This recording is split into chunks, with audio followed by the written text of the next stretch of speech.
नहीं दो जहां में मिसाले मोहम्मद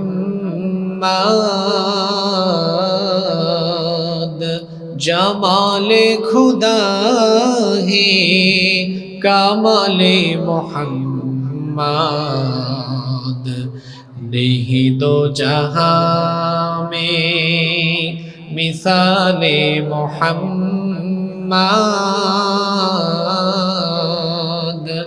जमाले खुदा है कमाले मोहम्मद हृदये मोहम्मद अल्लाहुम्मा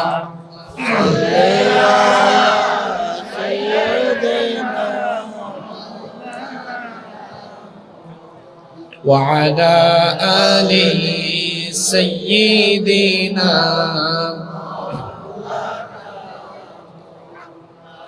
হেরার গুহায় তোমারি ধে আসমান থেকে নামে আল কোরআন হেরার গুহায় তোমারি ধে আসমান থেকে নামে আল কোরআন ভাঙলো সবার ভুল তোমারি পরে আসলো কোরআনের ছায়া তলে খালিদ ওমর আলী আবু বকর ইসলামী ঝান্ডা নীল যে তুলে আল আমিন তুমি ছিলে যে সদা সকল মানুষের তরে হে রাসূল তোমাকে ভুলি আমি কেমন করে হে রাসূল তোমাকে ভুলি আমি কেমন করে আল্লাহুম্মা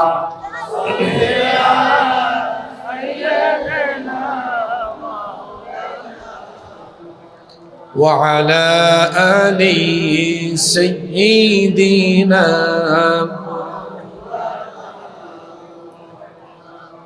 কত ব্যথা কত ভাবে সয়েছ যে তুমি তোমারি খুনে লাল তায়েফের ভূমি ফেরেশতা এসে চায় শাস্তির হুকুম লৌহ মাখা মুহাম্মদ প্রাণেতে হাসরাত হে আল্লাহ দয়া করো এ তায়েফবাসী ওরা চিননি তো আমি যে মুহাম্মদ হৃদয়ে মুহাম্মদ আল্লাহুম্মা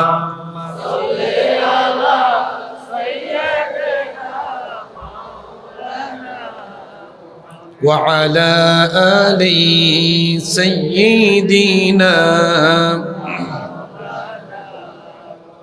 শয়তানকে বিশেষ দুইটা ক্ষমতা দেওয়া হয়েছে। এক নম্বর হলো শয়তান মানুষের রক্তকণিকায় শিরায় উপশিরায় বিচরণ করে মানুষকে সে ধোঁকা দিতে পারে। বুখারী এবং মুসলিম শরীফের হাদিস, আল্লাহর নবী বলেছেন ফাইন্নাশ শাইতানা ইয়াজরি মিন আহাদিকুম মাজরাদ দাম। আল্লাহর নবী বলেছেন শয়তান মানুষের রক্ত কণিকায় শিরা উপশিরায় ঢুকে বিচরণ করে মানুষকে সে ধোঁকা দেয়। চিন্তা করেন তো কেমন জিনিস, একেবারে আপনার শিরা উপশিরায় রক্ত কণিকায় প্রবাহিত হয়ে আপনাকে ধোঁকা দেয়। তার দুই নম্বর বিশেষ ক্ষমতা হলো বুখারী এবং মুসলিম শরীফের হাদিস, আল্লাহর নবী বলেছেন শয়তান যে কোনো সময় যে কারো সুরত ধারণ করে আপনার সামনে এসে আপনাকে ধোঁকা দিতে পারে।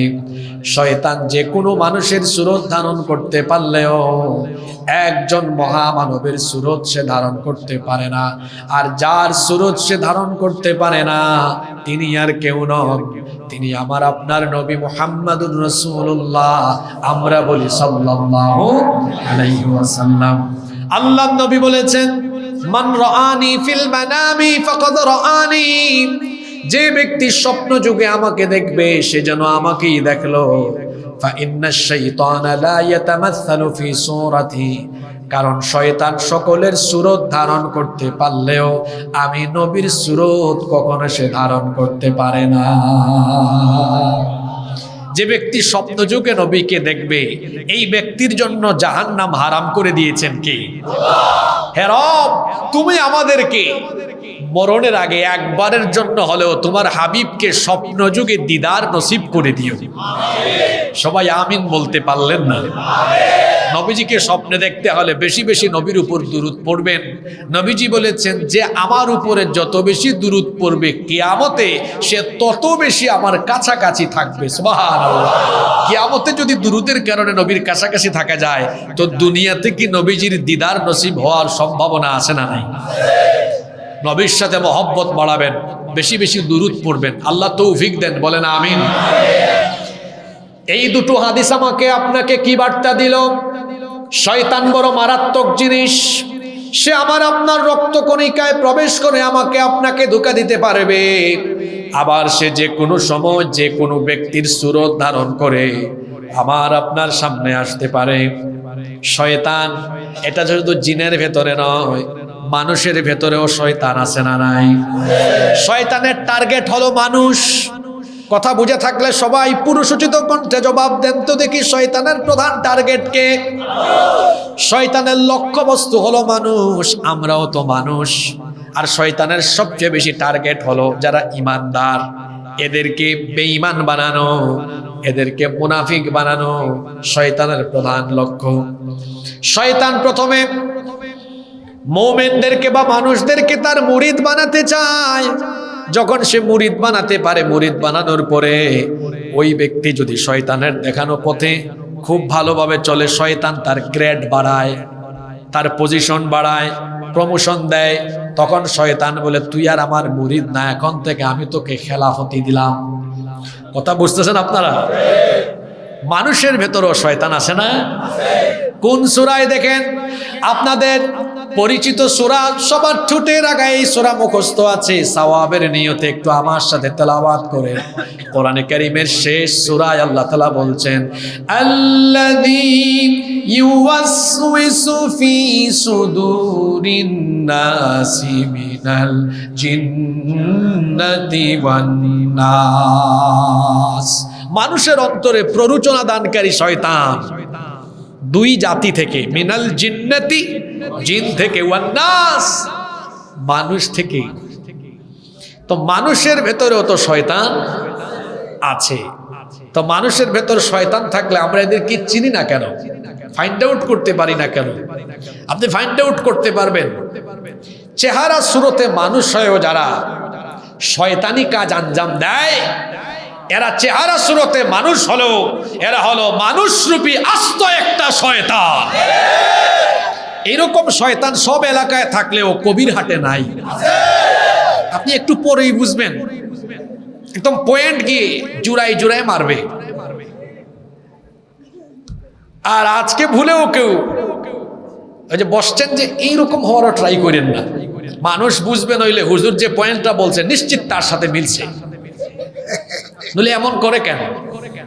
যারা দাঁড়ায় আছে তারা বাঁচছে অন্ধকারে, আমি দেখবো না, কিন্তু যারা বসে আছে খবর আছে। তবে আমি বেশি লম্বা বক্তৃতায় অভ্যস্ত নই। রসুলও কম কথা বলতেন। আমাদের দেশে হবে সেই ছেলে কবে, কথায় না বড় হয়ে কাজে বড় হবে। আমরা সময় নষ্ট না করে, অপ্রাসঙ্গিক কথা না বলে, কাজের কথা, দরকারি কথা কম সময়ে বলে শুনে জীবন পরিবর্তনের সিদ্ধান্ত নিয়ে বাড়ি যাব ইনশাআল্লাহ। এজন্য আমি সবার মনোযোগ আকর্ষণ করছি আল্লাহর কথাগুলো শোনার জন্য। আমরা সবাই দিলের কান লাগাইয়া বসতে পারবো তো ইনশাআল্লাহ? আল্লাহ তৌফিক দান করেন। তাহলে বোঝা গেল শয়তান মানুষের ভেতরেও আছে না? আজকে আলোচনার বিষয়, ওয়াজের বিষয় হলো মানুষরূপী শয়তান কারা। আজকের টপিকটা হলো, বলেন তো কি বললাম? মানুষরূপী শয়তান কারা। এখন শয়তানি কাজ করে যারা, মানুষরূপী শয়তান হলো তারা। শয়তানি তো বহু কাজ আছে, সব তো একদিনের ওয়াজে বলা সম্ভব না। তবে আজ আমি আমাদের সমাজে চোখের সামনে পরিদৃশ্যমান এমন 5টা শয়তানি কাজ নিয়ে আলোচনা করব। আমরা অনেকে গাফলতি করে করে এই কাজগুলোতে যুক্ত হয়ে শয়তানের গুলামি করে শয়তানকে খুশি করছি। যদি কোনো একটা কথা আমার নিজের সাথে মিলে যায়, আমি আজকে তওবা করে এখান থেকে উঠবো। কারণ আমার আপনার গুনাহের চাইতে, পাপের চাইতে আমার আপনার আল্লাহর দয়ার পরিমাণ কম না বেশি? রাত হয়েছে, সবার দরজা বন্ধ হয়ে গিয়েছে, কিন্তু আমার আল্লাহর রহমতের দুয়ার এখনো গুনাহগারদের জন্য খোলা আছে। সুবহানাল্লাহ। যদি ভুল করেও ফেলি, আমরা আজকে তওবা করে জীবন পরিবর্তনের সিদ্ধান্ত নিয়ে আমরা আজকে বাড়ি যাব ইনশাআল্লাহ। আজকে আমরা 5টা শয়তানি কাজ নিয়ে কথা বলবো। জোরে বলেন তো কয়টা? শুরু হয়ে যাচ্ছে। নাম্বার 1, 1 নাম্বার, সাজদার টাইমে আল্লাহকে সাজদা না দেওয়া। এটা মুমিনের কাজ না, এটা শয়তানের কাজ। কার কাজ? আপনি বলবেন হুজুর কুরআন শরীফ থেকে একটা দলিল দেন তো। রব্বুল আলামিন কি বলছেন শুনেন। ওয়া ইয কুলনা লিল মালাইকাতি ইসজুদু লি আদামা ফাসাজাদু ইল্লা ইবলিস আবা ওয়াস্তাকবারা ওয়া কানা মিনাল কাফিরিন। আল্লাহ তাআলা বলছেন, আর স্মরণ করো যখন তোমার প্রতিপালক ফেরেশতাদেরকে বললেন তোমরা আদমকে সাজদা দাও। আল্লাহর এই হুকুম মান্য করে সকল ফেরেশতারা আদমকে সাথে সাথে সাজদা দিল। একজন এই সাজদার হুকুম মানে নাই, যে আল্লাহর হুকুম মেনে সাজদা দেয় নাই, তার নাম হলো ইবলিস। আল্লাহ তাআলা ইবলিসকে সাজদা দেওয়ার কথা বললেন, সে সাজদা দেয় নাই। আল্লাহ বললেন তুই সাজদা দিলি না কেন? সে তখন বলল আমি আদমের চাইতে শ্রেষ্ঠ, এই জন্য তাকে সাজদা দেই নাই। আল্লাহ বললেন আমার হুকুমের চাইতে শ্রেষ্ঠ কোনো কিছু আর হতে পারে? আমার আদেশ তুই অমান্য করেছিস, এখন তুই আমার জান্নাত থেকে বিতাড়িত হয়ে যাবি। কথা বুঝে থাকলে বলেন তো দেখি, ইবলিস জান্নাত থেকে বের হয়েছে কি না দেওয়ার কারণে? কয়টা সাজদা দেয় নাই? আসতে বলবেন না, জোরে বলেন কয়টা? একটা সাজদা না দেওয়ার কারণে তাকে যিনি জান্নাত থেকে বের করে দিয়েছেন তিনি কে? আমার আপনার জন্য দৈনিক নামাজ ফরজ কত ওয়াক্ত? শুধু যদি ফরজের নামাজের রাকাত সংখ্যা হিসাব করেন তাহলে 5 ওয়াক্ত নামাজে ফরজ নামাজের রাকাত সংখ্যা হলো কত? 17। প্রতি রাকাতে সাজদার সংখ্যা কয়টা? 2টা। তাহলে 5 ওয়াক্ত ফরজ নামাজের 17 রাকাতে মোট সাজদার সংখ্যা হলো কতটা? 34টা। একটা সাজদা না দিয়ে ইবলিস জান্নাত থেকে বিতাড়িত হয়েছে, আর আমি আপনি ডেইলি 34টা সাজদা না দিয়ে জান্নাতে যাওয়ার জন্য ভাবখানা এমন যেন রেডি হয়ে বসে আছি, যেন মনে হয় জান্নাত তার মামুর বাড়ি আর নানার বাড়ি। ইবলিস সে তো একটা সাজদা না দিয়ে জান্নাত থেকে আউট হয়েছে। আল্লাহ বলেছেন get out from the paradise, তুই জান্নাত থেকে বের হ। সে যখন জান্নাত থেকে বের হয়েছে তারও টার্গেট, আল্লাহ এক সাজদা দিলাম না বলে তুমি আমাকে জান্নাত থেকে বের করে দিয়েছো, দেখবো তোমার বান্দারাও তোমারে কেমনে সাজদা। এই জন্য নামাজের টাইমে ইবলিস মানুষকে ধোঁকা দেয় সবচাইতে বেশি। হাদিস শরীফের মধ্যে এসেছে শয়তান কোন সময়ে হাসে আর কোন সময় কাঁদে। যখন কোনো ব্যক্তি আল্লাহ তাআলাকে সাজদা দেয়, যখন কোনো ব্যক্তি তার মাথা নত করে আল্লাহর কুদরতি চরণে লুটিয়ে পড়ে, এই দৃশ্য দেখে ইবলিস মনের ব্যথায়, মনের যন্ত্রণায় দূরে গিয়ে কান্না করে। আল্লাহ নবীর হাদিস শুনেন, কোন ব্যক্তি যখন সাজদা দেয় ইবলিস এটা দেখে ইয়াতাজালা শাইতানু ফায়াবকি, ইবলিস ওই ব্যক্তির কাছ থেকে দূরে চলে যায়। ফায়াবকি, অতঃপর সে কান্না করে, ওয়ায়াকুল, এবং বলতে থাকে উমির ইবনু আদম বিসসুজুদ, আদম সন্তানকে সাজদা দেওয়ার আদেশ দেওয়া হয়েছে, ফাসাজাদা ফালাহুল জান্নাহ, অতঃপর সে আল্লাহর হুকুম মেনে সাজদা দিয়ে তার জন্য আল্লাহর জান্নাত হাসিল করে ফেলেছে। সুবহানাল্লাহ। সে আরো বলে, ওয়া উমিরতু বিসসুজুদ, আমাকেও তো সাজদার আদেশ দেওয়া হয়েছে, ফাআবাইতু ফালিন্নার, সেই আদেশ অমান্য করে আমি জাহান্নামের আগুনের অধিবাসী হলাম। এই হাদিস আমাকে আপনাকে কি বার্তা দিল, কি শিক্ষা দিল? আমরা যখন আল্লাহকে সাজদা দেই, সাজদা দেওয়ার জায়গা তো হলো নামাজ। আমরা যখন নামাজে যাই ইবলিস তখন কাঁদে, আর আমরা যখন নামাজে যাই না ইবলিস তখন হাসে। এই হাদিসটা বুঝতে পারলে সবাই একটু জবাব দেন তো, আমরা নামাজে গেলে ইবলিস হাসে না কাঁদে? এই জবাবে হবে না গো। আমরা নামাজে গেলে ইবলিস হাসে না কাঁদে? আরো জোরে বলেন। বহুত ওয়াজ জীবনে শুনছেন, এখনো নিজেকে নামাজি বানাইতে পারেন না। এই একটা হাদিস আপনার জীবন পরিবর্তন করতে পারে আজকে। ভালো করে বুঝে শুনে উত্তর দিবেন। আমরা নামাজে গেলে ইবলিস, একজনও চুপ থাকবেন না, ইবলিস না গেলে। এখন আপনারা আমাকে বলেন, ডেইলি 5 ওয়াক্ত নামাজের টাইমে আপনারা কি ইবলিসকে, মিস্টার শয়তানকে হাসাতে চান না কাঁদাতে চান? যদি কাঁদাতেই চাই, সবাই তো জবাবও দিলেন না। সবাই আমরা ইবলিসকে হাসাতে চাই না কাঁদাতে চাই? কয়েকজন চুপ থাকছে, যারা চুপ থাকছে তারা কি শয়তানের কাছ থেকে খেলাফত নিছে নাকি? আমরা নামাজের টাইমে ইবলিসকে হাসাবো না কাঁদাবো? কাঁদাবো কি করে? নামাজ ছেড়ে দিয়ে না আদায় করে। আপনি তো আদায় করেন না, এখানে জায়গা হচ্ছে না মানুষের, কিন্তু আজান হয় যখন, আহা, আমাদের মসজিদগুলো মুসল্লির অভাবে হাহাকার করে। কিভাবে আমাদের 5 ওয়াক্ত নামাজ যায়? জাতীয় কবিকে আমি বড় মহব্বত করি, কারণ পৃথিবীর ইতিহাসে কোনো কবি এত চমৎকার লেখা উপহার দিতে পেরেছে বলে আমার এই ক্ষুদ্র জ্ঞানে জানা নেই। আমি তার এই কবিতাটা যখন পড়ে অবাক হই, এত সুন্দর কি করে লিখলেন, কি করে আমাদের 5 ওয়াক্ত নামাজ যায়। জাতীয় কবি বড় বাস্তবধর্মী কবিতা লিখেছেন।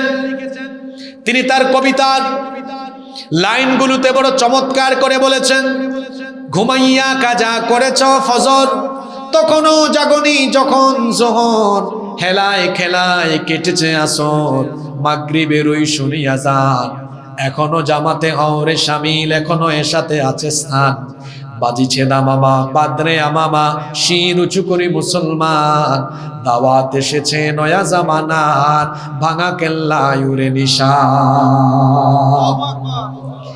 আপনার ফজর যায় কেমনে? কবি বলছেন, ঘুমাইয়া কাজা করেছ ফজর। এই যে ফজরের টাইমে ঘুমিয়ে থাকলেন, ও আমার বাবারা, আমার ভাইয়েরা, আমার মায়েরা, বোনেরা, জোহরের আগে আমার আপনার জানাজা রেডি হওয়ার সম্ভাবনা আছে না নাই?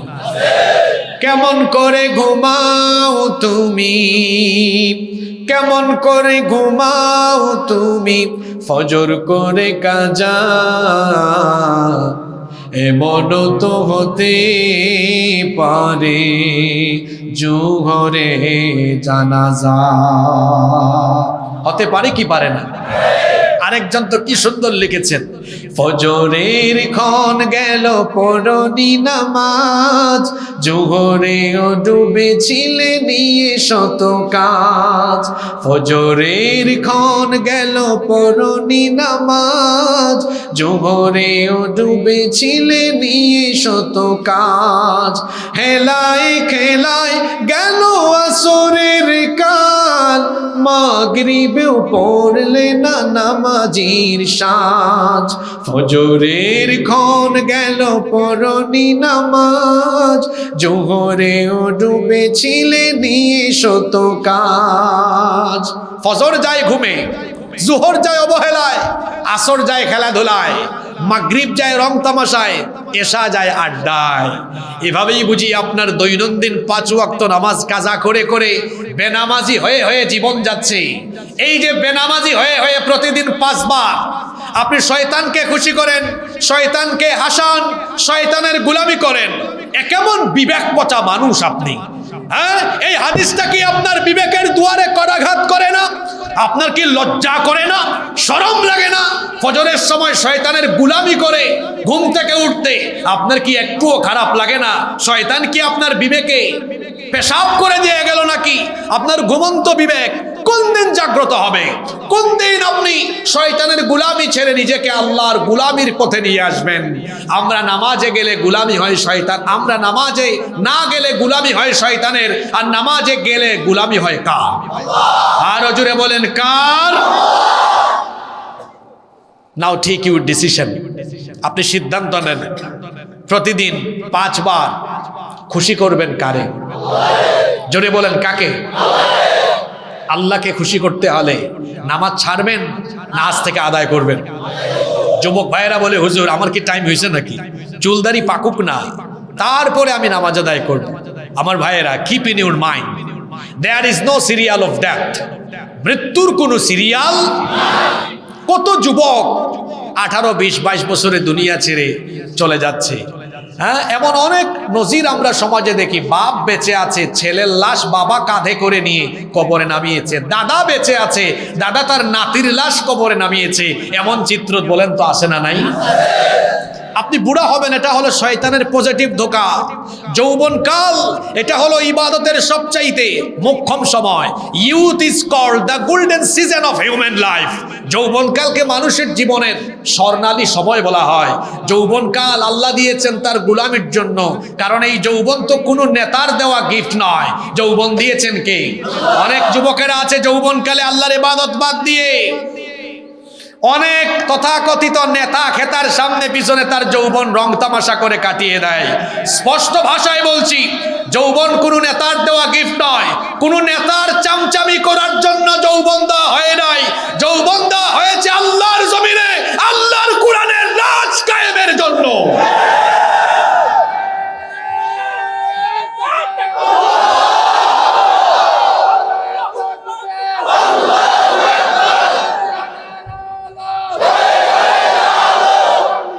একটু কথা বলতে দেন আমাকে। এত তাড়াতাড়ি এই স্লোগান দিয়ে এনার্জি নষ্ট করেন না, সামনে আরো অনেক জরুরি কথা আছে ইনশাআল্লাহ। এনার্জি সেভ করার দরকার আছে না? বলছিলাম যৌবনকালে ইবাদতের বিরাট বড় ফায়দা আছে। আমি 2টা ফায়দার কথা বলি। একটা ফায়দা দুনিয়ায়, আরেকটা ফায়দা আখিরাতে। যুবক ভাইরা কান খাড়া করেন। বুড়া কালে, বয়স্ক হয়ে গেলে হাঁটুতে ব্যথা, কোমরে ব্যথা, মেরুদণ্ডে ব্যথা, তখন চাইলেও আর এই দুর্বল শরীর নিয়ে লম্বা সময় রুকু সাজদা দেওয়া যায় না। কোনো মতে নামাজটা আদায় করে ফেরেশতা বলে, আল্লাহ এই বান্দা তো শারীরিক দুর্বলতার কারণে কোনো মতে নামাজ আদায় করে, সওয়াব কি কোনো মতে দিব না পরিপূর্ণ দিব? আল্লাহ তখন বলেন, এই ফেরেশতা, এই বান্দার পিছনের দিকের আমলনামা উল্টায় দেখো সে যৌবনকালে কি করেছে। ফেরেশতা যখন বলে, আল্লাহ এই বান্দা তো যৌবনকালে একদম পুরাটাই আপনাকে দিয়েছে, 5 ওয়াক্ত আজান হলে সবার আগে নামাজে গিয়ে আপনাকে সাজদা দিয়েছে, তাহাজ্জুদ আদায় করেছে। আল্লাহ তখন বলেন, এই বান্দা যৌবনকাল আমাকে দিয়ে আমাকে রাজি করলো, খুশি করলো, আমি কি আমার বান্দাকে অখুশি করব নাকি, নারাজ করব নাকি? আমিও তাকে খুশি করব।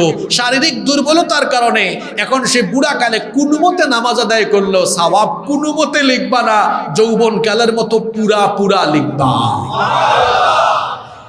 এরপরে হাসরের ময়দানে তো যৌবনকালের ইবাদতকারীদের আরো বিশেষ মর্যাদা। আল্লাহ বলবেন, কবিরহাটের যুবকেরা কোথায়? ফেরেশতারা বলবে, আল্লাহ কবিরহাটের যুবক ছেলেদেরকে দিয়ে কি করবেন? আল্লাহ বলবেন, আজ হাসরের মাঠে কোনো গাছপালা নাই, উদ্ভিদ নাই, কিছুই নাই, সূর্য মানুষের মাথার নিকটে, গোটা হাসরের ময়দান তামা হয়ে গেল। মানুষের মাথার চান্দি ফেটে মগজ উতরে উতরে গলে গলে বেয়ে পড়বে। মানুষ নিজেদের ঘামে গুনাহের লেভেল অনুযায়ী সাঁতার কাটতে থাকবে। আরশের ছায়া ছাড়া কোনো ছায়া নাই। আল্লাহ বলবেন, এই কবিরহাটের যুবকদেরকে এজন্য ডেকে আনো, কারণ এরা তো যৌবনকালে আমার ইবাদত করেছে, আমাকে রাজি করেছে, আমিও তাদেরকে আজকে খুশি করব। এই যুবকদেরকে ডেকে ডেকে আনো, আর আমার আরশে আজিমের নিচে তাদেরকে ছায়া দান, তাদেরকে ছায়ার নিচে জায়গা দান করো। কবিরহাটের যুবক তরুণ ভাইয়েরা কি আল্লাহর আরশে আজিমের নিচে জায়গা পেতে চায় না? কি করতে হবে? সালাত কায়েম করো, সালাত কায়েম করো, হবে সম্মানী তুমি, হবে জান্নাতি তুমি, দেবে কাল হাসরে শীতল ছায়া আরশে আযীম, রব্বিয়াল আলা রব্বিয়াল আযীম, রব্বিয়াল আলা রব্বিয়াল আযীম। আমরা খুশি করব কাকে? এখানে যদি 5 জন মানুষের পা থেকে এই এতটুকু বুক পর্যন্ত অপূর্ণাঙ্গ দেহ থাকে, বলেন তো মাথা ছাড়া এই 5 জন ব্যক্তির পরিচয় কি সাথে সাথে শনাক্ত করা যাবে?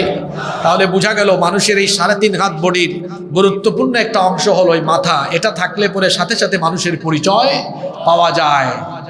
ইসলামের ইবাদতের মাথা বা মগজ হলো আসসালাতু হিয়া রাসুল ইবাদাহ, নামাজ হলো ইবাদতের মাথা বা মগজ। যেভাবে মাথা ছাড়া কোনো মানুষের পরিচয় সাথে সাথে পাওয়া যায় না, ঠিক তেমনি নামাজ ছাড়া মুসলমান হিসাবে কারো পরিচয় পাওয়া যায় না। সবার আগে নামাজ, সবার আগে কি? সাজদার টাইমে সাজদা না দেওয়া, এটা তো মুমিনের কাজ না। এই কাজ তো করেছে শয়তান। আল্লাহ বলেছেন সাজদা দাও, সে দেয় নাই। 5 ওয়াক্ত নামাজের টাইমে আল্লাহকে সাজদা দেওয়ার সময় হলে যারা সাজদা দিয়ে আল্লাহর কাছে হাজিরা দেয় না, এরা চেহারা সুরতে মানুষ হলেও এরা হলো মানুষ রূপী শয়তান কিংবা শয়তানের গোলাম। আমি আপনি কি শয়তানের গোলামি করে শয়তানকে খুশি করব?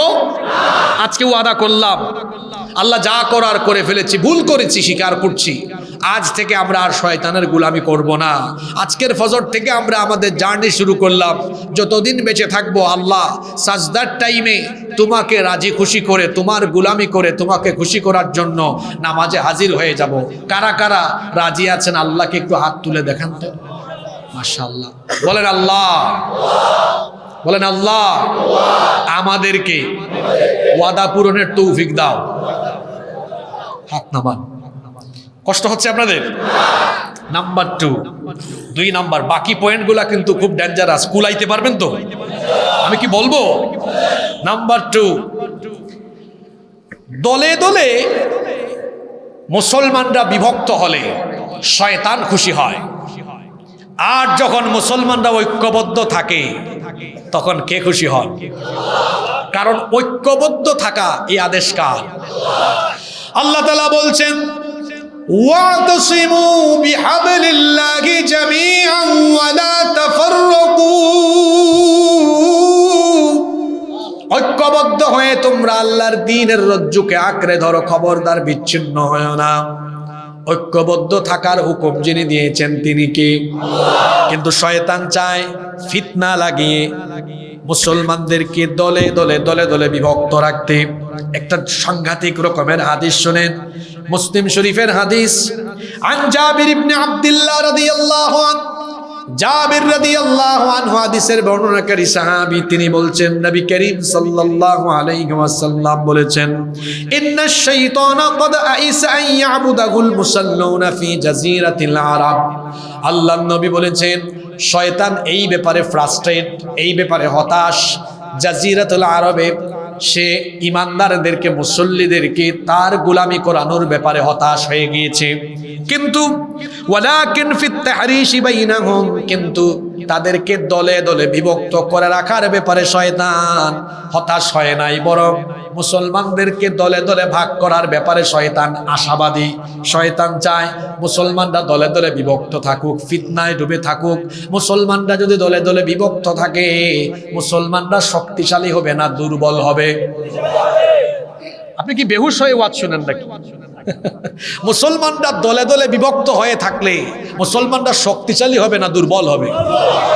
আজকে আমরা বাংলাদেশের পারপাসে চিন্তা করেন তো, আমরা এই দেশে আলেম ওলামারা এক গ্রুপ কৌমি, এক গ্রুপ আলিয়া, কেউ জামাত, কেউ হেফাজত, কেউ খেলাফত, কেউ জমিয়ত, কেউ এটা সেটা, এই যে বিভিন্ন দলে দলে ভাগ হয়ে আছি হওয়ার কারণে আরেক গ্রুপ আছে সুন্নি, তা আরেক গ্রুপ বানাইছে ওয়াহাবি।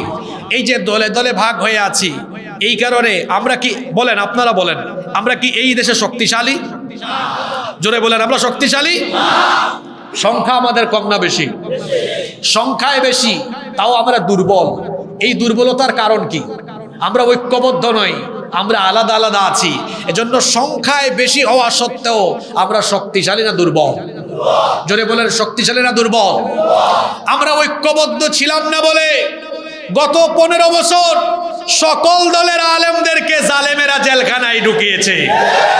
আমরা ঐক্যবদ্ধ ছিলাম না বলে শিক্ষা ব্যবস্থায় শিক্ষার নামে অশিক্ষা কুশিক্ষা ঢুকিয়ে এই জাতির সন্তানদেরকে দিগ্ভ্রান্ত করার অপচেষ্টা করা হয়েছে।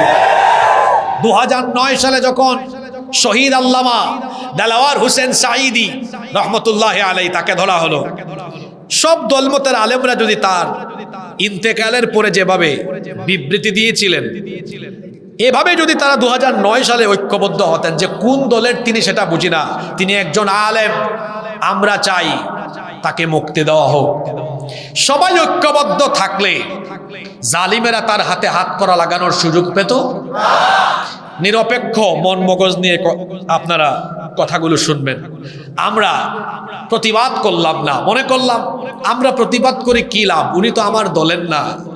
যখন আমরা প্রতিবাদ করলাম না, ধীরে ধীরে পরিস্থিতি এমন হলো, জালিমেরা নির্যাতন করতে কাউকে আর বাদ দিল না।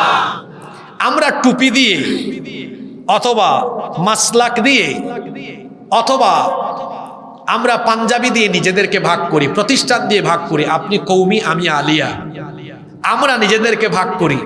জালিমরা কিন্তু আলেমদেরকে ভাগ করে না, কৌমিটাকেও ধরে, আলিয়াটাকেও ধরে, জামাতও ধরে, হেফাজতও, খেলাফতও ধরে, জমিয়তও ধরে, চরমুনাইও কাউরে বাদ দেয় না। এই জন্য দেখেন নাই মাওলানা মামুনুল হককে যে জেলে রাখে, আমির হামজাকেও নিয়ে ওই জেলেই রাখে। কথা বুঝেন নাই? আমরা নিজেরা দলাদলি করলেও আলেমে আলেম না চিনলেও জালেম আলেম চিনে। কথাটা বুঝেন নাই? আলেমে আলেম না চিনলেও জালেমে। এজন্যই তো আমি বলি, বাংলাদেশে আলেমে আলেমে বিভেদ ঘটায়, জালেমে জালেমে দুস্তি করে তারা মুসলমানদের উপরে নির্যাতন করার সুযোগ পেয়েছে। আলেমে আলেমে বিভেদ এখন জালিমে জালিমে দোস্তি, আলেমে আলেমে বিভেদ এখন জালিমে জালিমে দোস্তি। পথের ঠিকানা জানা নেই কারো, কে কোথায় পাবে স্বস্তি, কে কোথায় পাবে স্বস্তি। আমাদের কারবার দেখেন হুজুরদের, সালাতে কোথায় দুহাত বাঁধবে নাভির উপরে নিচে, আমিন বলবে চুপিসারে নাকি সজোরে আওয়াজ ফুকে। ছোট আরো ছোট বিষয় নিয়েও চলছে ভীষণ দ্বন্দ্ব, সব দল ভাবে আমরাই ভালো, অন্যরা কালো মন্দ। ফরজ নিয়ে তো মারামারি নেই, নফলে সফল ডুব, টুপির আকার আকৃতি নিয়ে গবেষণা হয় খুব। কয়টা জামাত টুপি, এটা হেফাজত টুপি, এটা চরমুনাই টুপি, এটা তাবলিগ টুপি। বাংলাদেশে অনেকে টুপি দিয়া ভাগ করে তাদের দল শনাক্ত করে, আছে না নাই? আপনি টুপি দিয়া দল ভাগ করেন, আর জালিমের দল টুপি দিয়া আলেম চিনে না, কয় গুল টুপি দেও ধর, লম্বা টুপিকেও ধর, এক জায়গায় রাখ, ঠিক কিনা? ফরজ নিয়ে তো মারামারি নেই, নফলে সফল ডুব, টুপির আকার আকৃতি নিয়ে গবেষণা হয় খুব। এই সুযোগে আমরা দেখো হাকিয়ে বেড়ায় হস্তি, জালিমে জালিমে দোস্তি, আলেমে আলেমে বিভেদ এখন জালিমে জালিমে দোস্তি। পথের ঠিকানা জানা নেই কারো, কে কোথায় পাবে স্বস্তি, কে কোথায় পাবে স্বস্তি। খেতির নেশায় আলেমের মন ব্যস্ত, ভীষণ ব্যস্ত, এই সমাজের সব কাজ তাই জালিমের হাতে ন্যস্ত। নিজের হিসেবে করে না আলেম, অন্যের কথা ভাবে, বিরোধকারীরা জান্নাতে নাকি জাহান্নামেই যাবে। কাফের ফাসিক লক্ষ ফতোয়া পকেটেই আছে জমা, আল্লাহর কাছে ছাড় আছে তবু তার কাছে নাই ক্ষমা। এই গজলের সবচেয়ে সুন্দর লাইন হইল এটা, এটা তো হেরার চেরাগ। হেরা গুহায় নাজিল হয়েছে এই চেরাগ, কোরআন নাজিল করেছেন কে? হেরার চেরাগে চিনতে পারেনি এখনো আপন পর, জালিমের হাতে চলে গেছে তাই নিজের সাজানো ঘর। গোটা পৃথিবীকে তো আমার পূর্বপুরুষরা শাসন করেছে, ভুল বলেছি নাকি? আমি আমার জাতি ভাইকে চিনি না। ওই যে বললাম আলেমে আলেম চিনে না, কিন্তু জালিমে আলেম। হেরার চেরাগে চিনতে পারেনি এখনো আপন পর, জালিমের হাতে চলে গেছে তাই নিজের সাজানো ঘর। সালতানাতের মিনার হারিয়ে আশ্রয় তার বস্তি, জালেমে জালেমে দোস্তি, আলেমে আলেমে বিভেদ, এখন জালিমে জালিমে দোস্তি। পথের ঠিকানা জানা নেই কারো, কে কোথায় পাবে স্বস্তি, কে কোথায় পাবে স্বস্তি। এই দেশে আলেমরা যদি এক হয়ে যায়, এই দেশে ইসলাম আর মুসলমানদের বিরুদ্ধে কথা বলার সাহস কেউ পাবে? জোরে বলেন পাবে? ঐক্যবদ্ধ হওয়ার ওয়াজ আপনাদেরকে করে আমরা কি করব? আমরা নিজেরাই তো ঠিক নাই। এজন্য আমি প্রায় জায়গায় বলি, ব্যাঙ পাল্লায় রাখা যেমন কঠিন, ব্যাঙ তো খালি লাফায়, এটাকে পাল্লায় রাখা যেমন কঠিন, হুজুরদেরকেও এক সারিতে বসানো তেমন কঠিন। হুজুরদেরকে এক সারিতে বসানো, এক হুজুরের প্রতি আরেক হুজুরের কোনো দরদ নাই, আক্রমণাত্মক ভাষায় কথা বলে। বলছিলাম আজ আমাদের হুজুরদের বিভেদ, অনৈক্যের কারণে আমরা দিন দিন দুর্বল হচ্ছি। 5ই আগস্টের পরে আমি ভেবেছিলাম বাংলাদেশে নতুন সূর্যোদয় হবে, নতুন একটি সুযোগ, হয়তো আলেমরা এই সুযোগকে কাজে লাগাবেন। কারণ এই দেশের মানুষ চুরি ডাকাতি লুটপাট দুর্নীতি দেখতে দেখতে বিরক্ত হয়ে গিয়েছে। মানুষ এখন চুরি ডাকাতি দুর্নীতির পরিবর্তে মানুষ এখন আলেম উলামা আর ইসলামপন্থীদের নেতৃত্বে কোরআনের বাংলাদেশ দেখতে চায়। এই জন্য তো আলেম উলামাদেরকে এগিয়ে আসতে হবে, অনৈক্য দলাদলি বাদ দিতে হবে। কিসের কৌমি আর কিসের আলিয়া? যিনি কৌমি মাদ্রাসায় থাকেন তিনি আমার ভাই, যিনি আলিয়া মাদ্রাসার তিনিও আমার ভাই। আমরা যদি আমাদের নিজেদের মধ্যকার অনৈক্যের এই দেয়ালকে ভেঙে চুরে টুকরা টুকরা করে সবাই যদি এক কাতারে দাঁড়াতে পারি, এই দেশে ইসলামের বিজয় ঠেকানোর দুঃসাহস কারো থাকবে না। এজন্য আসুন ঐক্যবদ্ধ হই, কারণ ঐক্যবদ্ধ হলে আমাদের শক্তি বাড়বে না কমবে। কেন আমরা অনৈক্যের মধ্যে থাকবো? আমরা অনৈক্যে দলাদলিতে থাকলে খুশি কে? জোরে বলেন। আর আমরা ঐক্যবদ্ধ থাকলে বেজার কে? শয়তান। আমরা শয়তানকে খুশি করব না বেজার করব।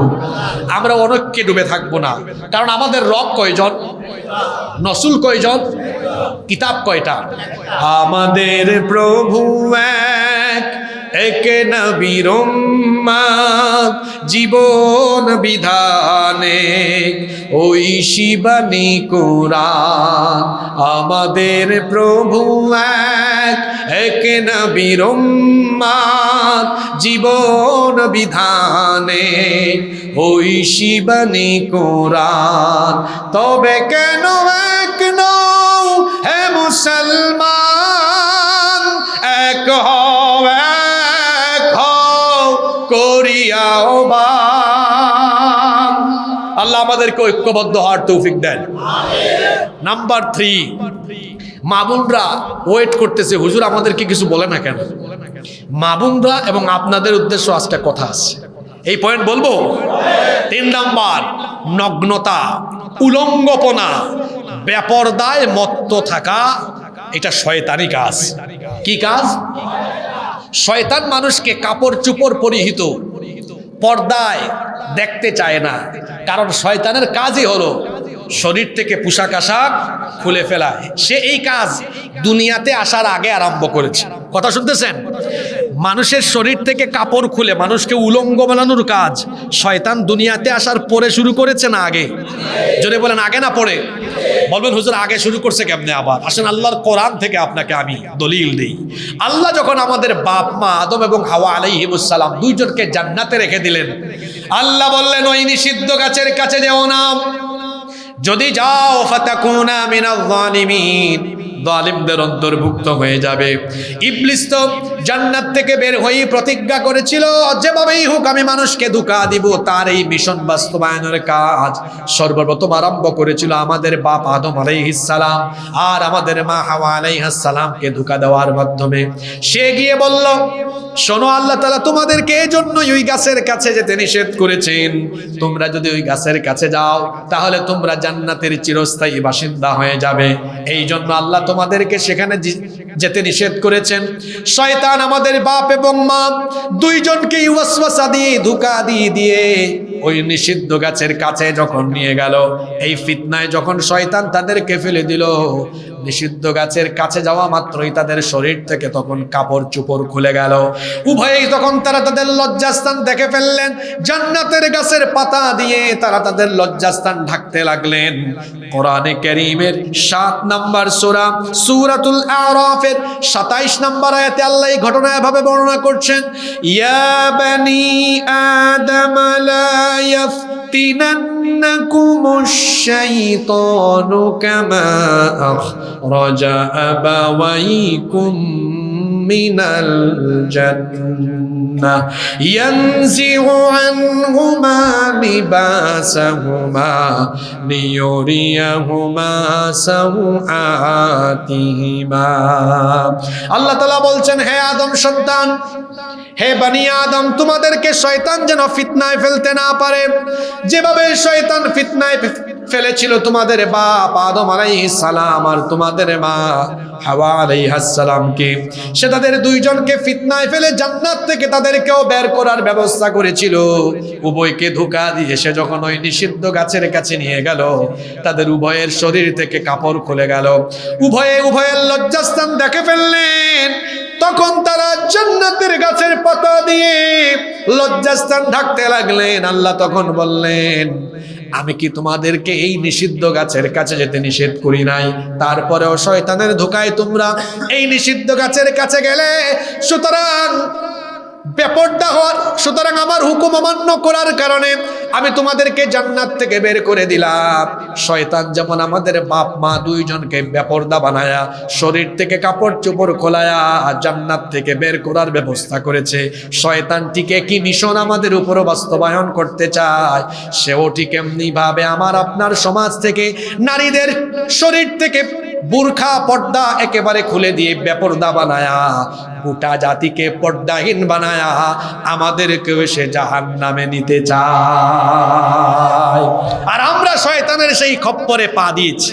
দেখেন না, শয়তানের মুরিদরা, আগেই তো বলেছি শয়তান তো মানুষের ভেতরেও, শয়তান যাদেরকে খেলাফতি দিয়েছে, যাদেরকে শয়তান মুরিদ বানিয়েছে, এদের মাথায় শয়তান ওয়াসওয়াসা ঢুকিয়ে দিয়েছে, তোরা নারীদের জন্য এরকম এরকম পোশাক বানা। আগে তো ছিল পাখি, তারপর কি কি ড্রেস জানি ছিল, এখন তো আরো নতুন নতুন আসছে, দেবদাস, সারারা, গাড়ারা, এরকম কি কি হাবিজাবি ড্রেস আসছে না? এগুলো পরে পরে ঘর থেকে বের হয়। মা বোনরা যারা মহিলা প্যান্ডেল থেকে শুনছেন, আমার মা বোনদেরকে বলছি, আল্লাহ তাআলা বলছেন, ওয়ালা তাবাররাজনা তাবাররুজাল জাহিলিয়াতিল উলা। নারীরা জাহেলি যুগের নারীদের মতো ঘর থেকে বের হয় না। প্রশ্ন হতে পারে, জাহেলি যুগের নারীরা ঘর থেকে কিভাবে বের হতো? তাফসীরের কিতাবগুলোতে এই আয়াতের ব্যাখ্যা এসেছে, জাহেলি যুগের নারীরা বক্ষদেশ খোলা রেখে হালকা পাতলা কাপড় পরে ওড়না ছাড়া বের হতো। তাদের শরীরের বিভিন্ন সেনসিটিভ অংশ বোঝা যেত। আল্লাহ তাআলা নিষেধ করেছেন এইভাবে করে ঘর থেকে বের হয় না। আল্লাহ তাআলা বলছেন, বরং নারীরা মাথার উপর থেকে এমন একটা চাদর, এমন একটা বড় চাদর ঢেলে দাও যাতে করে একেবারে নিকাব হয়ে বক্ষদেশ পর্যন্ত আবৃত হয়ে যায়। বুরখা এবং পর্দার বিধান এগুলো কি হুজুরদের না আল্লাহর?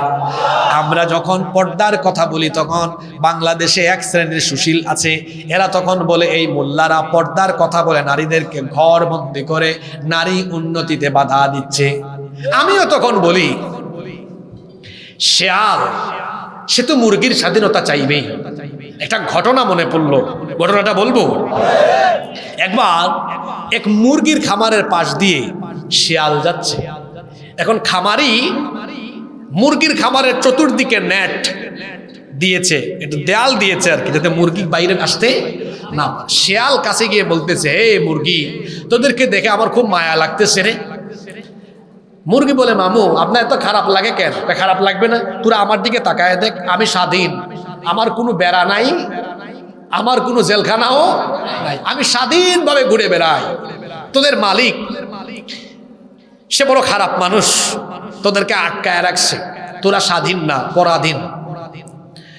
মুরগি একটা বলে, মামু আপনার মতলব তো আমরা বুঝি, আমাদের মালিক যদি আমাদেরকে এই বেড়ার ভিতরে না আটকাইয়া আপনার মতো স্বাধীন বানায়া বাইরে ছেড়ে দিত, আপনি তো আমাদের সাথে কথা বলার সুযোগ দিতেন না, আমাদেরকে ধরতেন আর খাইতেন।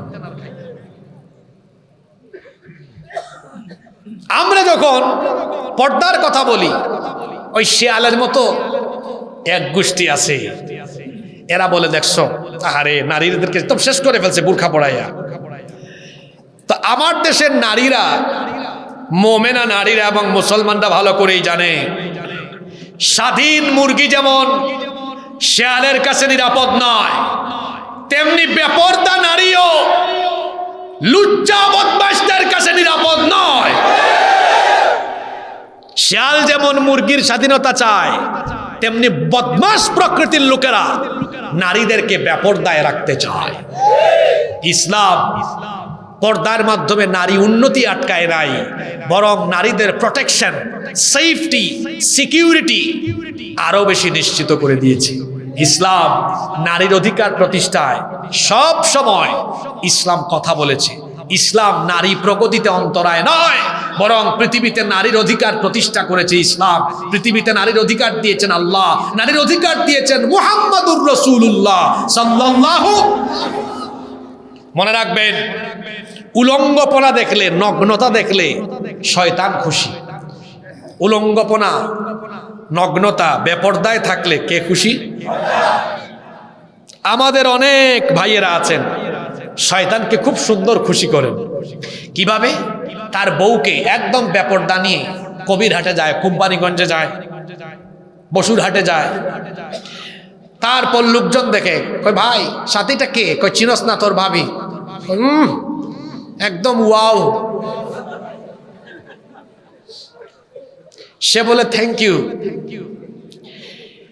আপনার বউয়ের নাক কেমন, ঠোঁট কেমন, গাল কেমন, হাত কেমন, পা কেমন, আর কিছু বললাম না, সব কেমন, এটা যদি পাবলিক দেখে মজা নেয়, আমি তো বলবো আপনি রুচিহীন, ব্যক্তিত্বহীন এমন এক ব্যক্তি, আপনি পুরুষ নামে কলঙ্ক। আপনার পুরুষত্ব আছে কিনা আমার সন্দেহ আছে। আপনার রুচি নাই, আপনি ব্যক্তিত্বহীন, আপনি কাপুরুষ, আপনি বেহায়া, আপনি বেশরম। বউ আপনার মজা নেই পাবলিক। আরে আপনার বউয়ের গাল কেমন, নাক কেমন, ঠোঁট কেমন, এটা যদি পাবলিকই জানে, তো বউ তো আপনার সম্পদ থাকলো না, আপনি তো এই বউকে জনগণের সম্পদ বানিয়ে ফেলেছেন। বেহায়া পুরুষ আপনি, বেশরম ব্যক্তিত্বহীন পুরুষ আপনি। আরেক গ্রুপ আছে, তারা বউকে নিয়ে সেলফি তুলে, ফটো তুলে, এটা ফেসবুকে আপলোড করে। আর কি জঘন্য ফিতনা আরম্ভ হয়েছে। আগে ছিল ট্রাভেল ব্লগ, ফুড ব্লগ, এখন হাজবেন্ড ওয়াইফ দুইজনে মিলে ভিডিও করে এরপরে ব্লগ আকারে ফেসবুক, ইউটিউব, টিকটকে আপলোড করে। এটা হলো কাপল ব্লগ। এটা চাচারা এই ওয়াজ বুঝবেন না, যুবকরা বলছে। কি যুবক ভাইয়েরা আসে না?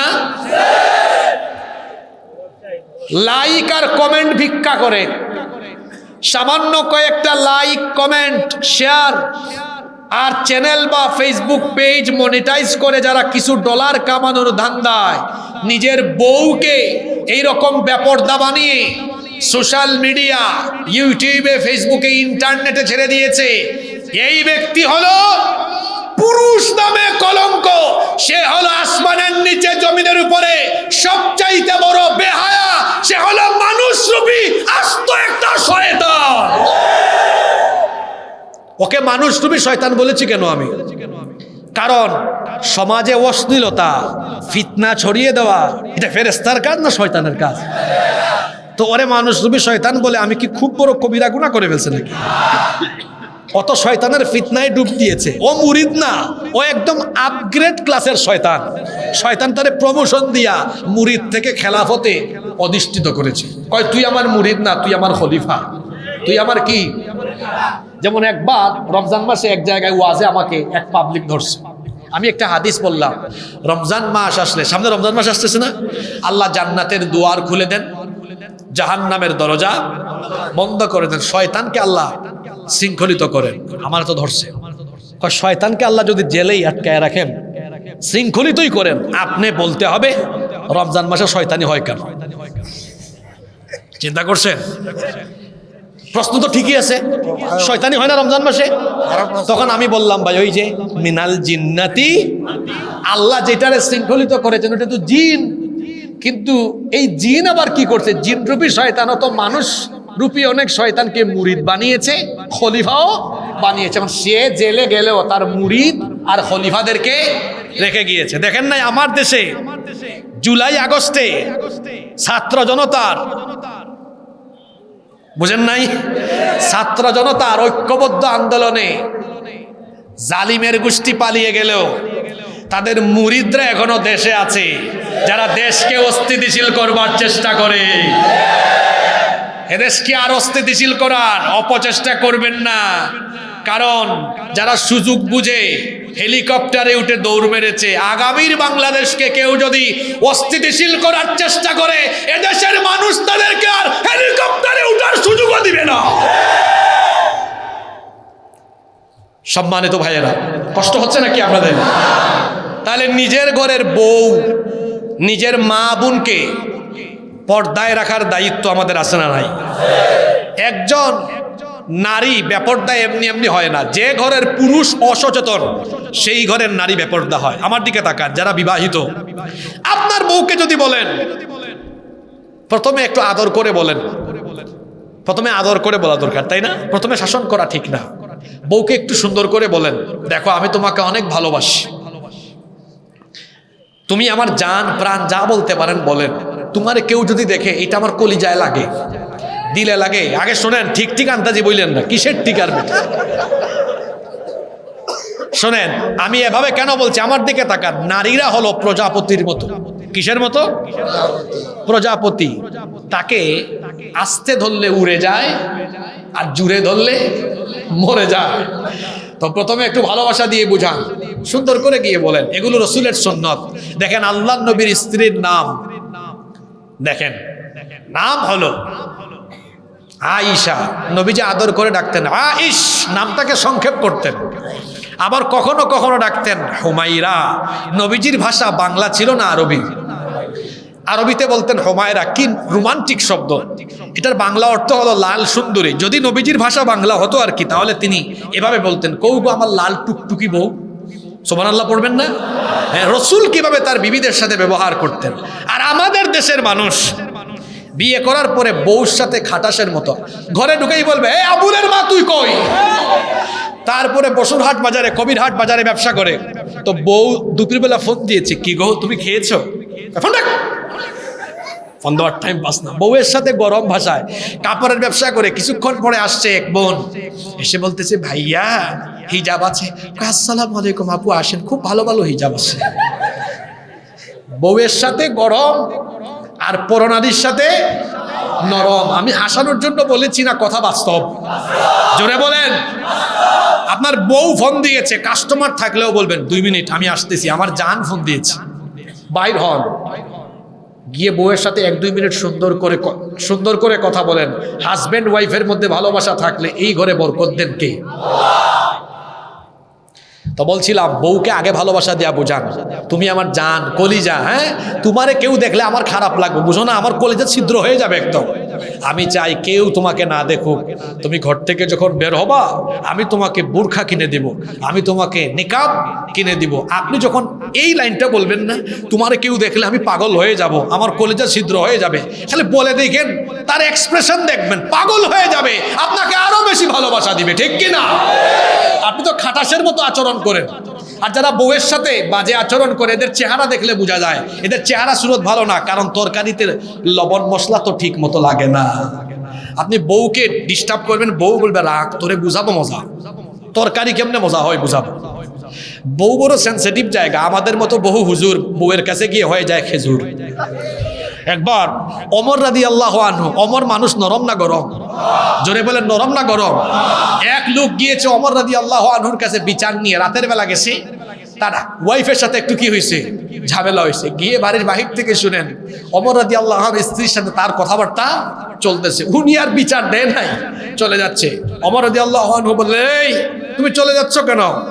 আসছিলাম বিচার নিয়ে। তো বিচার দাও, চলে যাচ্ছ কেন? আপনারা কি বিচার দিব, আমি যে মামলার আসামি, আপনি কি মামলার আসামি? কি বলেন, আছে না এরকম?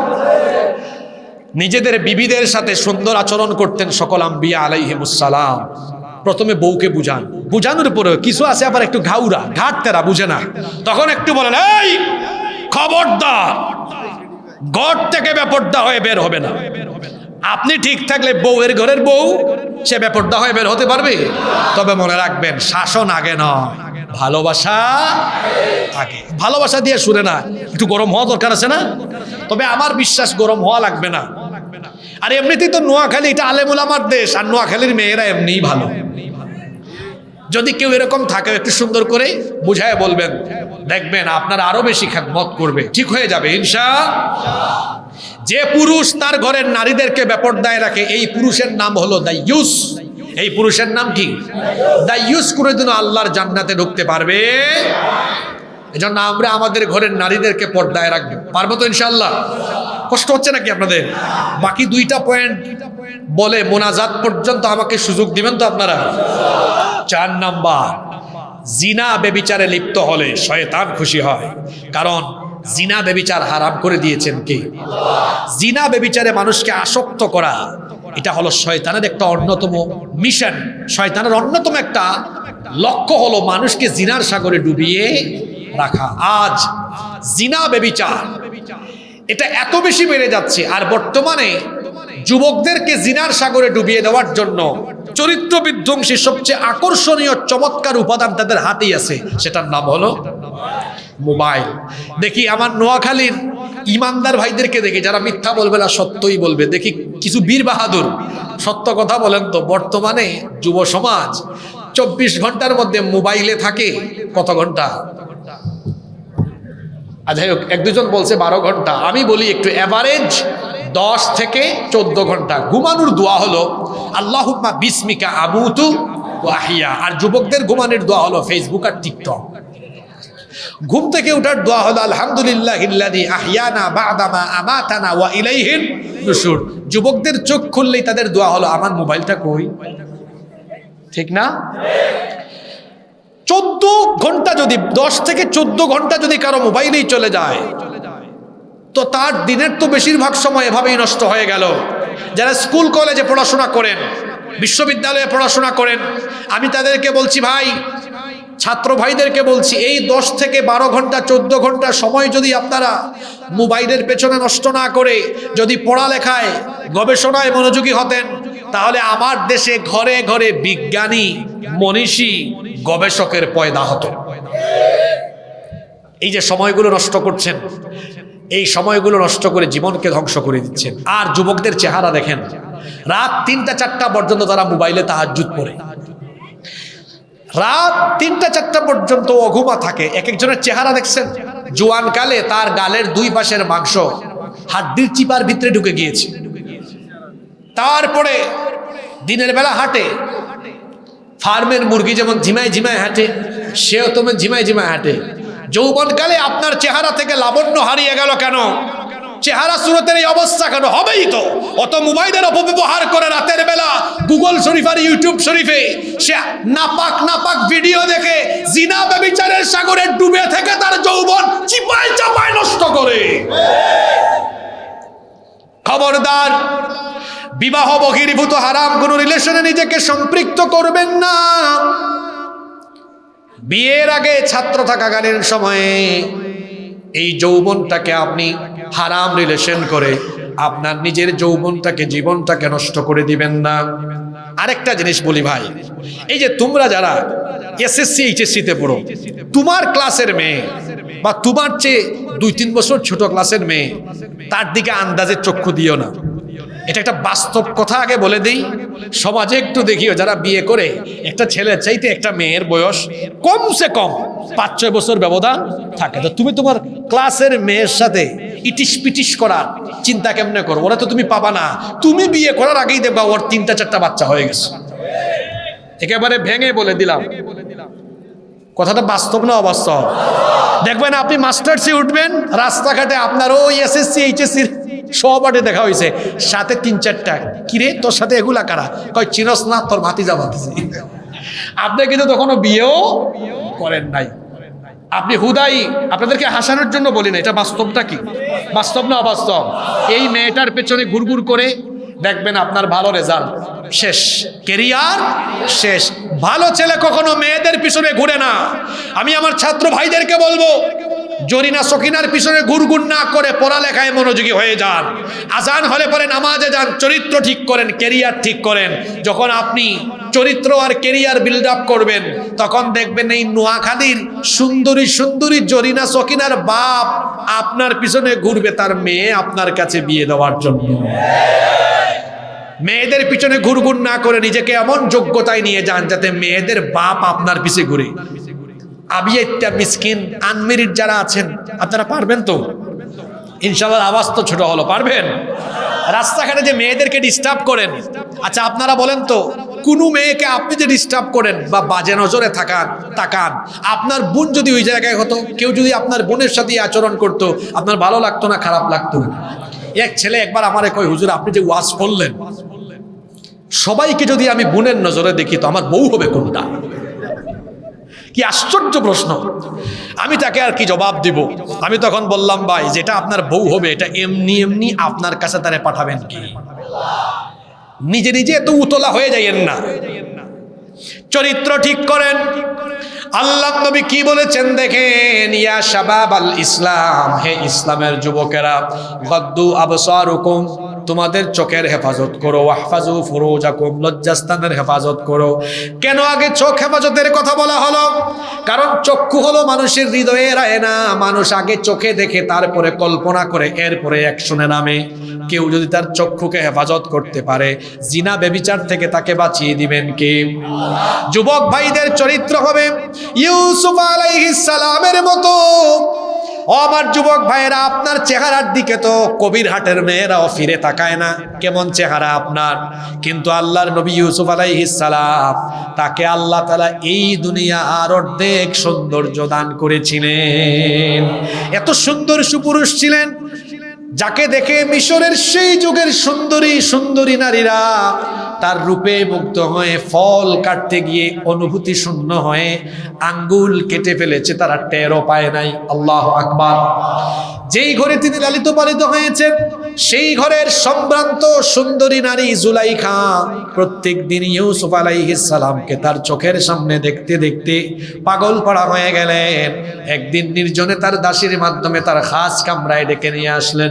তারপরে বললেন, ইউসুফ, এখানে 7টা দরজা আছে, সবগুলো দরজা বন্ধ করে দেওয়া হয়েছে, চাবিও আমার কাছে, তুমি এখান থেকে চাইলেও পলায়ন করতে পারবে না। আমি প্রস্তাব দিচ্ছি, আমার কাছে এসে আমার মনোবাসনা পূরণ করো। ইউসুফ আলাইহিস সালাম এই মহিলার প্রস্তাব তখন আল্লাহর ভয়ে প্রত্যাখ্যান করে আল্লাহর উপর ভরসা করে তালাবদ্ধ দরজার দিকে দৌড় দিলেন। আপনাদের প্রশ্ন হতে পারে, হুজুর দরজা তালা দেওয়া, তিনি কোন উদ্দেশ্যে তালাবদ্ধ দরজার দিকে দৌড় দিলেন? ইউসুফ নবী জানতেন এই 7টা দরজার চাবি জুলাইখার কাছে আছে, কিন্তু আল্লাহর নামে আল্লাহর উপর ভরসা করে দৌড় দিলে আল্লাহ চাইলে ওই দরজাগুলো খুলে দিতে পারেন, কারণ সবকিছুর কুদরতি চাবি আছে কার কাছে? এজন্য তিনি আল্লাহকে ভয় করে আল্লাহর উপর তাওয়াক্কুল করে যখন তালাবদ্ধ দরজার দিকে দৌড় দিলেন, আল্লাহ তাআলা খুশি হয়ে তার কুদরতি চাবি দিয়ে 7টা দরজা তার নবীর জন্য খুলে দিলেন। আমার যুবক ভাইদের চরিত্র হবে এমন, বিবাহ বহির্ভূত কোনো হারাম রিলেশনে আমরা নিজেকে সম্পৃক্ত করে আমাদের যৌবন, আমাদের ক্যারিয়ার, আমাদের জীবন আমরা নষ্ট করব না। জিনা ব্যভিচারের সাগরে ডুব দিয়ে শয়তানের খপ্পরে পড়ে আমরা নিজেদেরকে শয়তানি কাজে লিপ্ত করব না। আমরা সবাই আল্লাহকে ভয় করে আল্লাহর দ্বীনের পথে থেকে চরিত্রবান হব। রাজি আছেন সবাই? আল্লাহ তৌফিক দান করেন। নাম্বার 5 নাম্বার, গান বাজনায় লিপ্ত হওয়া, এটা ভালো মানুষের কাজ না শয়তানি কাজ? গান বাজনা এখন আমাদের সমাজে খুব হর হামেশা বিষয় হয়ে গিয়েছে। দেখবেন বিয়ে বাড়িতে এখন গান বাজনা ছাড়া বিয়ের আয়োজনই হয় না।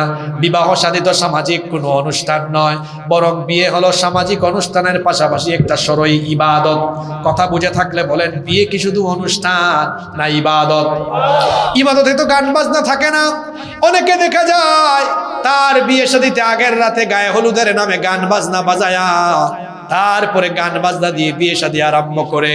ও আমার বাবারা, আমার ভাইয়েরা, গান বাজনার মাধ্যমে আপনার বাড়িতে যেন বিবাহের উদ্বোধন না হয়। কারণ গান বাজনা হলো শয়তানি উপাদান, গান বাজনা হলো শয়তানের হাতিয়ার। বিয়ে হলো পবিত্র জিনিস, গান বাজনা হলো পবিত্র জিনিস। এজন্য আমিও প্রায় জায়গায় বলি, যে ছেলে আর যে মেয়ে গান বাজনার মাধ্যমে যে ছেলে মেয়েদের দাম্পত্য জীবন শুরু হয়, এদের দাম্পত্য জীবনে ফলাফল হিসাবে যে আউলাদ সন্তানাদি আসবে, এদের সন্তানগুলো এরকম হুক্কুর আর ঝাঁকানাকা মার্কা সন্তান। আপনাদেরকে একটা চমৎকার তথ্য দিয়ে তারপরে আমরা আস্তে আস্তে শেষের দিকে যাব। কেউ উঠাউঠি করেন না, পরিবেশটা নষ্ট করেন না। শেষের দিকে খুব সুন্দর কিছু কথা আছে, মা বোন এবং আপনারা সবাই শোনেন। মা বোনরা যারা আছেন, আপনারা হলেন দুনিয়ার শ্রেষ্ঠ সম্পদ। একজন নেককার নারী হলেন দুনিয়ার শ্রেষ্ঠ সম্পদ। আল্লাহর নবী কি বলেছেন? আদ-দুনিয়া কুল্লুহা মাতা। ইবনে মাজাহ শরীফের হাদিস, দুনিয়ার সবকিছুই সম্পদ। ওয়া খায়রু মাতা'আদ দুনিয়া আল মারআতুস সালিহাহ। আর দুনিয়ার সবচাইতে শ্রেষ্ঠ সম্পদ হলো একজন নেককার নারী। সুবহানাল্লাহ। একজন নারী, তিনি তো শুধু নারী নন, একটা প্রজন্মের ধারক এবং বাহক। মা বোনদেরকে বলছি, আপনারা বড় দামি, ইসলামে আপনাদের সম্মান বড় বেশি। আপনাদের পেট থেকেই পয়গম্বরদের জন্ম হয়েছে, আপনাদের পেট থেকে ওলিয়া উলিয়ার জন্ম হয়েছে, আপনাদের পেট থেকে বুজুর্গদের জন্ম হয়েছে। এজন্য আমি বলি, নারী তো শুধু নারী নন, তিনি হলেন সন্তান উৎপাদনের কারখানা। আজকের চিকিৎসা বিজ্ঞান কি বলছে দেখেন। চিকিৎসা বিজ্ঞান বলছে, a child gets hearing before 16 weeks of birth. কথাগুলো শুনে যান, খুব কাজে লাগবে। একটি সন্তান সে যখন মায়ের পেটে থাকে, জন্মের 4 মাস আগে মায়ের পেটে থাকতেই সে শুনতে পায়। সুবহানাল্লাহ, বাড়ি গিয়ে বলবেন। কথা বুঝেন নাই আপনারা? আরো পরিষ্কার করে বলি, পৃথিবীতে আল্লাহর একমাত্র সৃষ্টি মানুষ যারা জন্মের আগে কানে শুনে। জন্মের আগে বিড়াল, কুকুর, গরু, ছাগল, সমস্ত পশু পাখি, জীবজন্তু এরা জন্মের পরে শুনে। আর মানুষ জন্মের আগে কয় মাস আগে? আরো জোরে বলেন, কয় মাস? তো মানুষ যদি জন্মের আগেই কানে শুনে, একজন নারীর পেটের ভেতরে সন্তান আছে, যদি এই মহিলা তার পেটের ভেতরে সন্তান নিয়ে তিনি হিন্দি সিরিয়াল, গুগল শরীফ আর ইউটিউব শরীফে গিয়ে আজে বাজে গান শোনেন, আজে বাজে জিনিস দেখেন, শুনেন, তো পেটের ভেতর থেকে সন্তানও তো ওইগুলা শুনবে। এই মহিলার পেট থেকে এই সন্তানও বের হওয়ার পরে দেখবেন ঝাঁকানাকা মার্কা সন্তান। আর এই নারী যদি তার পেটে এই সন্তান নিয়ে নামাজের টাইমে নামাজ, কোরআন তেলাওয়াত, জিকির আজকার করেন, তো সন্তান তো এগুলো পেটের ভেতর থেকেই শুনে। এই রকম নারীদের পেট থেকে বের হয় বড় বড় মুফাসসির, মুহাদ্দিস, আল্লাহওয়ালা বুজুর্গ নেককার সন্তান, এরকম নারীদের পেট থেকে জন্ম হয়। আমি এই এলাকার মা বোনদেরকে বলে যাব, আপনারা বড় দামি সম্পদ। ইসলামে আপনাদের অবদান, আপনাদের ফজিলত, আপনাদের মর্যাদা অনেক বেশি। গান বাজনার মাধ্যমে আমাদের বিয়ে শাদী যেন উদ্বোধন না হয়, কোনো বাড়িতে যেন গান বাজনা না বাজে। কারণ রাসূল বলেছেন, আল গিনাউ ইয়ামবুতুন নিফাকু ফিল কলবি কামা ইয়ামবুতুল মাউজ যারা। পানি সেচ দিলে যেমন ফসলের উৎপাদন বাড়ে, গান বাজনাও মানুষের অন্তরের মধ্যে নিফাকের উৎপাদন বৃদ্ধি করে। নাপাকি বেড়ে যায়, নিফাক বেড়ে যায়। গান যদি শুনতেই মন চায়, আমার দেশে সাইমুম আছে, কলরব আছে, এরা এত সুন্দর সুন্দর সঙ্গীত গায়। এক একটা সঙ্গীত শুনলে পরে, গজল শুনলে পরে হৃদয়ের খোরাক মিটে যায়, অন্তর প্রশান্ত হয়, পরকালের প্রতি মন তখন আরো বেশি নিবিষ্ট হয়। ঠিক কিনা? কোরআন তেলাওয়াত শুনেন, ইউটিউবে গিয়ে সঙ্গীত শুনতে মন চাইলে আল্লাহর শানে সঙ্গীত শুনেন। আল্লাহর শানে যে গান গাওয়া হয়, এগুলো সুন্দর কম না বেশি? তোমার নামে যদি গান গাওয়া হয় গান সুন্দর হয় তোমার নামে। কার নামে? যারা পারেন বলেন, তোমার নামে যদি গান গাওয়া হয় গান সুন্দর হয় তোমার নামে যদি গান গাওয়া হয় গান সুন্দর হয় তোমার সৃষ্টি পানে যদি চাওয়া হয় চোখ সুন্দর হয় তোমার নামে যদি গান গাওয়া হয় গান সুন্দর হয়। গান শুনবেন, শুনবেন রসুলের শানে, দেখবেন কলিজাটা ঠান্ডা করে দিবেন কে?